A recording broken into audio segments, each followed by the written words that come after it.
What is up, it's your way, Somber, back with another video, and today we be reacting to a manga about being stepped on. I ain't gonna lie, right? That toe fetish is crazy. Hey!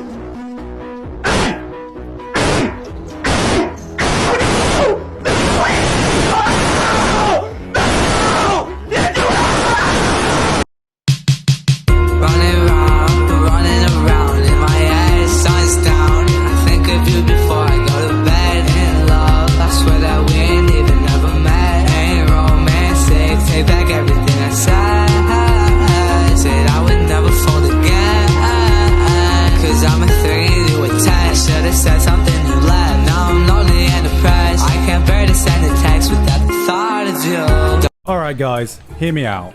Slavery is bad. But I'm constantly on a journey. A couple of seconds into the video, and I already have to pause it. There shouldn't be a but about slavery, my boy. You're wildin'. You're wildin' already. Come on, Gigguk, man. You gotta think about it. My people is free already. We already been through that. Dobby has no master. on a journey to find the next great anime, the next great manga, and nowadays we are spoilt for choice. Recently, I just finished Vinland Saga Season 2, which is a masterpiece that shook me to my core. A human story so powerful, it can not only give you a great experience, it can change your outlook on life. It's shows like these that reminds me why I love the medium so much. But on this never-ending journey, some days I wake up and I remember, wait a minute, I'm a...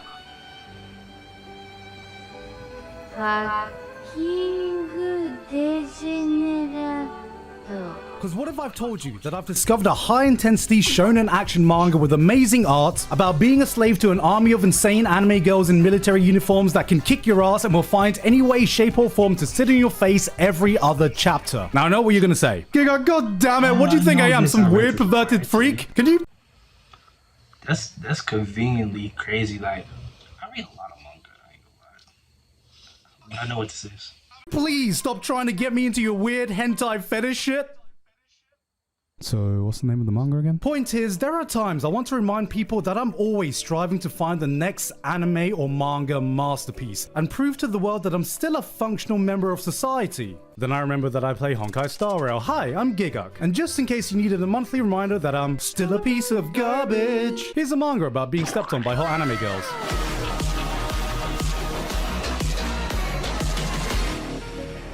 Before we get stepped on by degeneracy, come on, man. How many times I gotta tell you? Don't put your sponsorships in my videos. You're not getting off. We're not doing PUBG. PUBG, really? I wish PUBG give me a bag, man. I ain't gonna lie. I wish I had a sponsorship, a little sponsor. I ain't gonna lie, I go crazy. I know y'all would. Bro, I'm telling y'all. I know for a fact, if I had a sponsorship, y'all would go crazy. You owe me $13,000! Nigga, ain't nobody talking crazy, nigga! My whole life fucked up! Raising your eyebrows at me, I just want to say, I did not go out looking for a manga like this. This manga just happened to find me. Your Honor. See, I was just innocently browsing my local manga store when a manga cover caught my eye of a military-clad, smug anime girl looking down at me, emanating the purest step-on-me energy man could ask for with a single massive word plastered behind her. Slave. And my brain went, huh.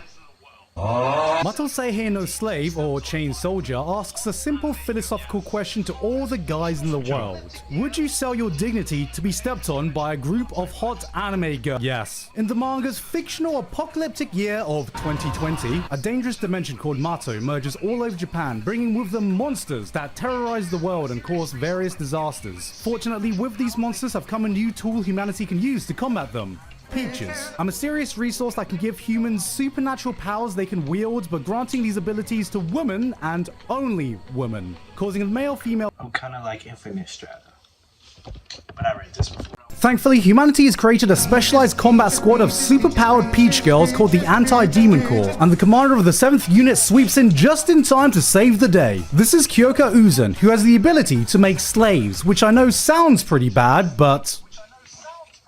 So anyway, she offers him the opportunity to submit to her, which allows him to activate his ultimate ability, slavery. That was your last straw. I ain't gonna cap. You are cut the fuck off. Transforming him to the super powerful combat form that can decimate the monster army. This gives him the chance to be the hero he always wanted to be, but unfortunately, men can't technically join the Anti-Demon Corps. But it's okay because they found a little loophole. He joins the 7th unit and moves into their all-female residence to the dismay of all the girls that live there, and has to prove his worth by becoming their caretaker, being a stay-at-home dad, doing the housework, and cooking up a mean meal in the kitchen. It's got that secret ingredient. Ooh, and what's that? Come. Okay, I know that description makes it sound like it's some weird harem ecchi shit, but hear me out. It's good weird harem ecchi shit. This is a manga written by the same guy who did... Oh no. But okay, regardless of your opinions of Akame ga Kill, and God knows I have mine. Yo. That meme is crazy. I'm gonna steal that though. That's a pretty funny meme you got there. I like that. I'm gonna need that. Yeah, and you don't have a fucking choice. I'm taking that fucking meme, and there's not a goddamn thing you can do about it. You ain't gonna do shit. Opinions. I think there's one thing we can all come together to agree on. Esdeath was bloody hot. So imagine Akame ga Kill, but every girl is a different flavor of Esdeath, and replace all the edgy violence and character deaths with S-tier horny. That's Mato Seihe no Slave. It's been a long time since I've enjoyed an ecchi series this much, and yes, there is more that goes into a good ecchi series than just slapping some sexy anime girls in your face and calling it a day. Just because you appreciate anime titties doesn't mean you can't do it with a little bit of class. I may be a degenerate, but I'm a degenerate with standards. I'm not one to watch a show with High School DxD. Cop. Hands and stories. Titties and fighting?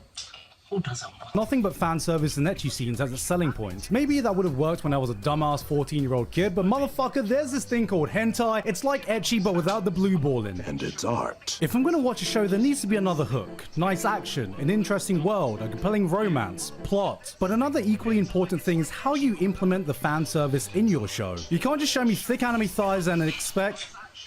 Sorry, I got distracted. You can't just show me thick anime thighs and expect me to be impressed. And one thing I absolutely despise is when the fan service gets in the way of the action. Nothing quite kills an action scene faster than when you're fully invested in a fight. It's exciting, you're into it. Your heart is pounding, the next big punch is about to be thrown, then the series goes, alright, pause for a second. Anime titties.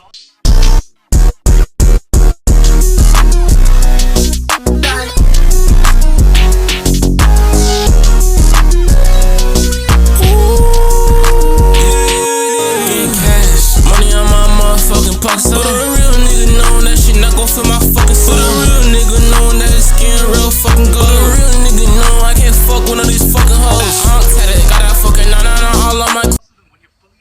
Alright, I'm back to the action. If you're gonna put a bit of fan service in your show, keep it separate, or in the best case, work with it. Fan service should be the spice on your dish. And you know, I'm a good boy from Thailand. I don't just like a little bit of spice in my food, I love a lot of spice. But that doesn't mean I just want to eat a plate full of Carolina Reapers, nor would I appreciate you squirting a bottle of chili sauce on my dish when that dish is a nice cool vanilla ice cream. But luckily, Mato Seihe no Slave knows exactly how and when to spice up his dish. See, the twist to Kyoko's powers is that after every battle, she needs to give a...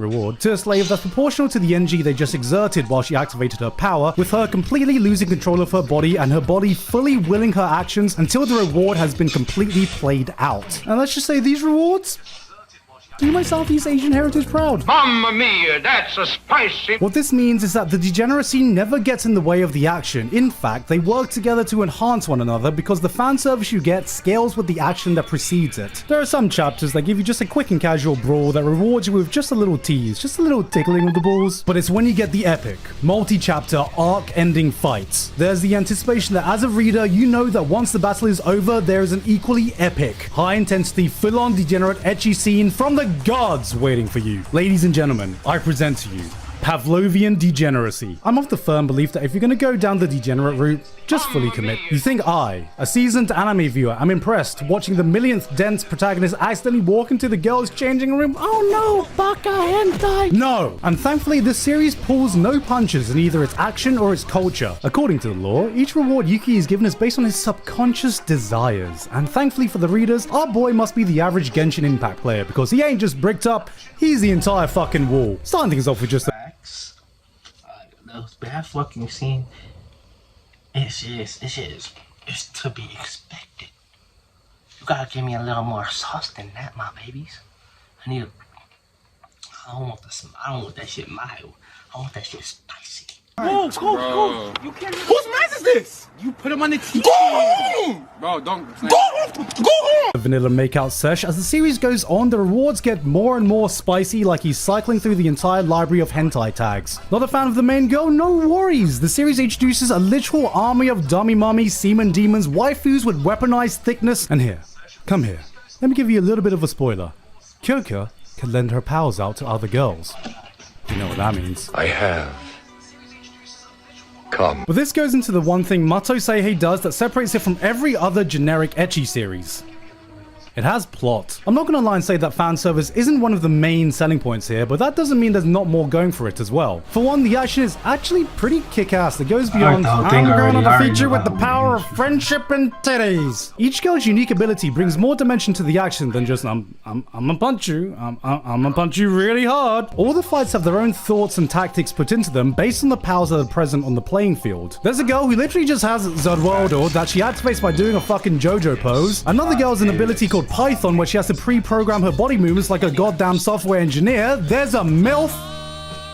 I can't remember what her powers are. And a similar level of thought has been put into the characters and the general world around them. With a concept like this, it would have been easy just to slap a bunch of cardboard cutout waifus everywhere and throw in some nonsensical, wacky plots whose only job is to get from one ecchi scene to the next. But each girl has their own backstory and motivation that drives the plot forward. And we actually see development with some of them, more than just the amount of ways they can sit on the protagonist's face. We learn more about the social structure and dynamics of the monsters and the anti-demon core that fight them, inter-family drama, power scalings, power rankings, tournament arcs. I'ma be real, this story isn't going to be winning awards anytime soon, but it does everything it needs to. It does just enough to tickle that part of your brain that wants to grab the popcorn and dumb out your typical shonen action show. When you talk to a lot of anime fans and the topic of guilty pleasures come up, you hear a lot of the same titles getting thrown around. High School of the Dead, High School DxD. I've not talked to a single person that have watched these shows fully and don't talk about them fondly. They know what their appeal is. They know the target audience they're aiming for, and if you're not into these types of shows, they're not going to be changing anyone's opinion. But if you do fall in that target demographic, if you're fine fully embracing the sleeping degenerate in you, then this is like eating McDonald's cooked by a 3-star Michelin chef. Don't lie, these aren't guilty pleasures, these are pleasures you feel no guilt enjoying. They not only fully commit to giving you the peak gourmet fan service you've been craving, but respect you enough to know that you still need more reasons to keep watching once you hit post-nut clarity. You've come. That is Mato Seihei no Slave. It knows what it is, and it devotes itself to being damn near the best product it can be for what it's trying to achieve. So if you want a manga that does one thing and one thing really well, and that one thing is being stepped on by powerful, sexy, military-clad anime girls with the added bonus of a decent enough plots, characters, and actually pretty damn good action, then Mato Seihei no Slave is the manga for you.